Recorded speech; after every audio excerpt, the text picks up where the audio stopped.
That is better than most. Better than most.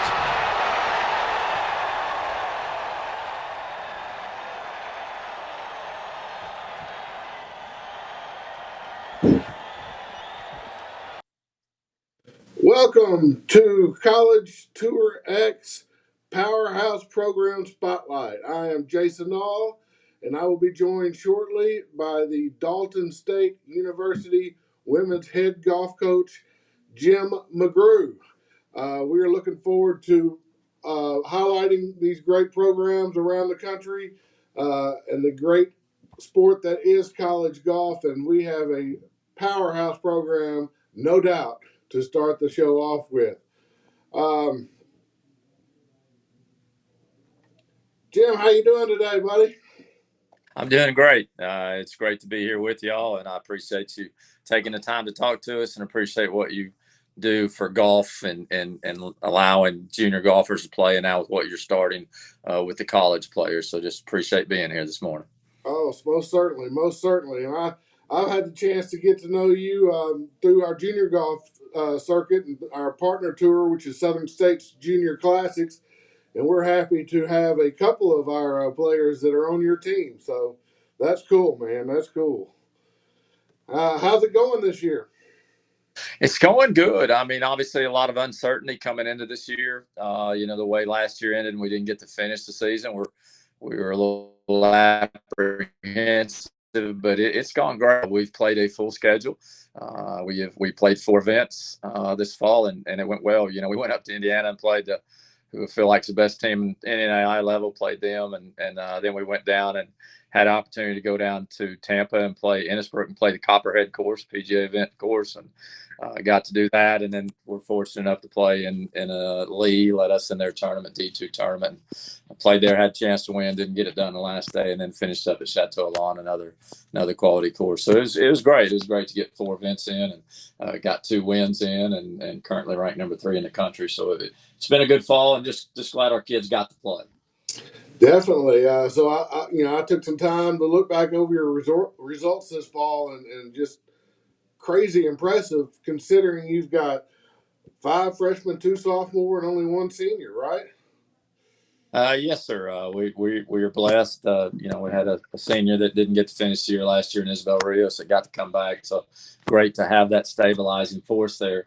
And then the 2 juniors that we have. But then again, with the way things happened last year and everybody getting their eligibility back, it kind of created that situation where you do have, like you said, the 4 or 5 freshmen on the team that you normally not going to have. So it's created a different environment. But yes, its future is bright, knowing that we're able to do that as young as we still are. Definitely. So let's talk about the last tournament of the fall, which you just finished up, the AAC Fall Championship, a 20-stroke win down at Chateau Lawn, which we all know is a tough track and kind of quirky. 4 of your road runners in the top 5, led by medalist Maylee Buzzell. Tell me a little bit about that tournament, how you were able to really get such a consistently good effort out of the entire team.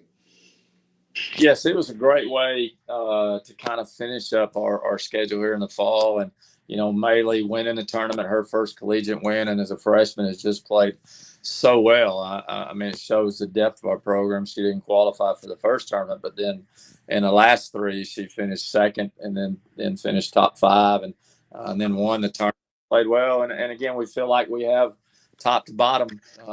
We have, 7 players that have a chance to be considered as All-Americans, and that's what we've been fortunate to do, is bring the depth in. But we played well the first day. Second day, not quite as well. But again, the consistency and having all of them there in the top 5, obviously, it bodes well for your team. Definitely. So let's talk about how you started this program. So you were the first head coach or the first women's golf coach in Dalton State history, 2013. Is that right? Yes, sir. Okay. Yes. So I'm going to read you some stats from the first 7 full years of the program. There were lots of stats. I had to cut it down. It's just incredible to me. 2013, the program started. We've had 3 Southern States Athletic Conference championships, 22 team wins, 3 top 5 national finishes, a runner-up national finish in 2015, and 18 individual All-Americans. What do you contribute to success so early, to building this kind of program from scratch? How have you been so successful? Well, we're fortunate. We got a little lucky at the start with what we did. But to start with, the key is getting people here to Dalton. I think once we got people here and they see our facilities, that's where it begins. Our facilities are second to none at any level. We have the farm, the country club, and Knob North. We have 3 great facilities that treat us as well as we could ever hope to be treated. So if you want to get better and you're a golfer and you want to find a way to improve your game, then we have the facilities for you to do that. So that's to start with. And Dalton is just an extraordinary community. They rally behind what they consider to be their own, kind of the Dalton way of doing things. And so that helps. We have this great community feel and support that lets parents and people feel comfortable as far as that goes. And we have great administration starting at the top with our president on down through our athletic director that allows us to do it right. I mean, it's not just let's go have a program, but if we're going to do it, let's not just be good, but let's be the best in the country. And that's been our mantra. And I wouldn't have taken the job if it hadn't been offered that way, that, hey, we're not just wanting to have a program, we're wanting to have the best program in the country. So that helps. So when we got started, we went looking for people. We were fortunate to sign a couple of really good freshmen to start with. One, Caroline Griffin, ended up being a 4-time All-American, 4-time academic All-American. And that was from my high school connection. And then we got fortunate and landed 2 JUCO All-Americans from Seminole State. So we were able to start off right off the bat with kind of a mix, and didn't have to start with freshmen. And, to start with hard because we didn't exist and people didn't know who we were. Fought that negative out there, that thing that says if you're a new program, you're not going to have success. So we fought that, but we're fortunate to get those girls in here. We finished second in the nation that first year, and Julia won the national title. And after that, it became easy. Once you win and be successful, people want to be a part of the winner. I know you said 22 wins. It's 24 wins now. 24. I guess I left out the fall. That's right. The thing that I'm the most happy with is the consistency. The lowest we have ever been ranked ever in the country is number 13. And ever since that first year in 2015, we've never been outside the top 10. So that's 6 years in a row that we have maintained a top 10 ranking, which is the part that really, really makes you happy. And again, people want to be a part of the winner, and it's just a special deal. And, Ben Rickett, our men's coach, really helps. And just everything that works together is not just one piece, but the whole piece makes it a pretty special place. I would definitely agree that it's a special place. I mean, the facilities that the Roadrunners are able to take advantage of are just second to none. And then the winning tradition is quickly been cemented. Just an excellent job starting a program. I think you could probably write a book about starting a program on what you've done there at Dalton State. What do you think the ceiling for this team, this 2020-2021 team is?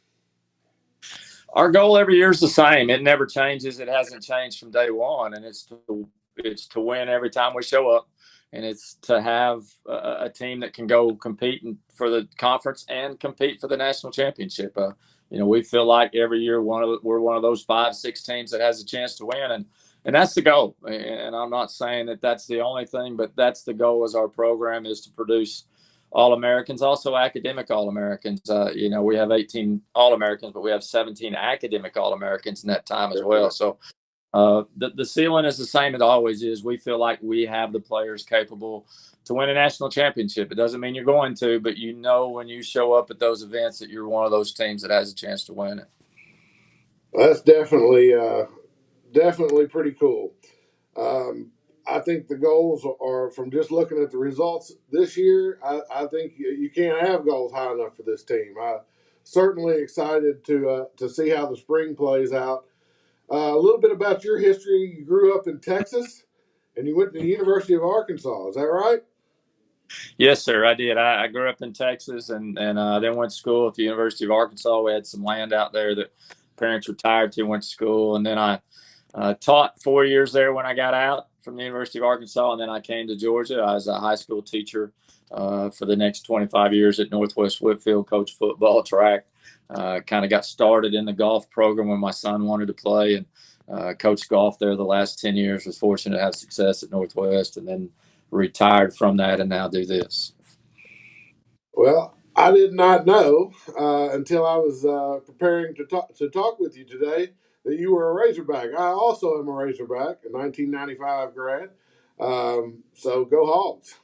That's it. Woo pig suey. That's good. Woo pig. It's nice this year to have something to kind of get excited about. Coach Pittman's doing a great job, and it's fun to say you're a Razorback fan again. Definitely. I would say, that was a shot in the arm we needed. It's so hard to get off the bottom of that SEC West, but Coach Pittman has them believing and has them playing.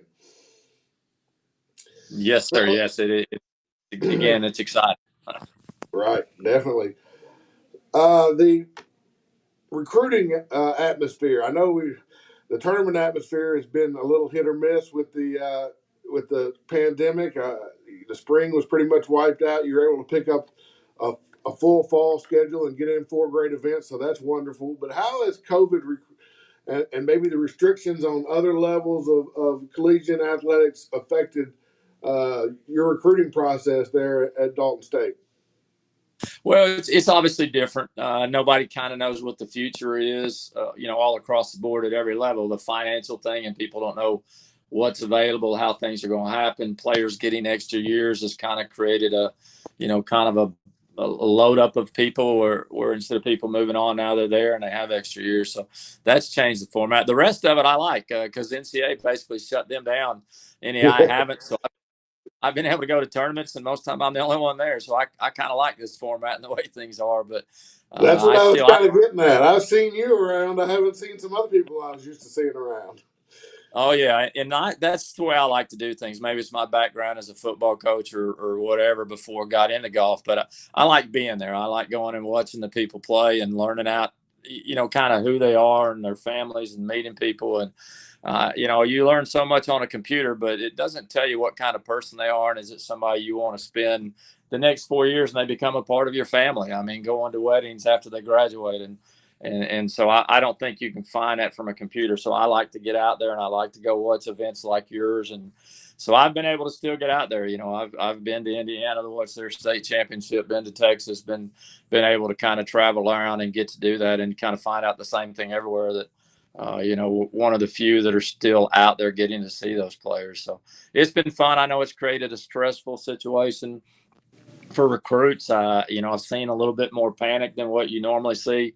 The 21 class, you really feel bad for them because there's just so much uncertainty, and a lot of good players are kind of wondering what's going to happen and pushing back into 22 where people just want to know. So it's definitely changed the climate. Obviously, still a situation in golf where you're signing 1 or 2 players every year. So it's not like even though there's 6 or 7 good ones out there that you could get, you still can't go get them because you're in that same situation. And we believe in staying small so that all our players get a chance to play. And so like I said, there's a lot of good ones out there, and I hate it for the families and for the players because it has created a lot of uncertainty is what I've seen from being out there.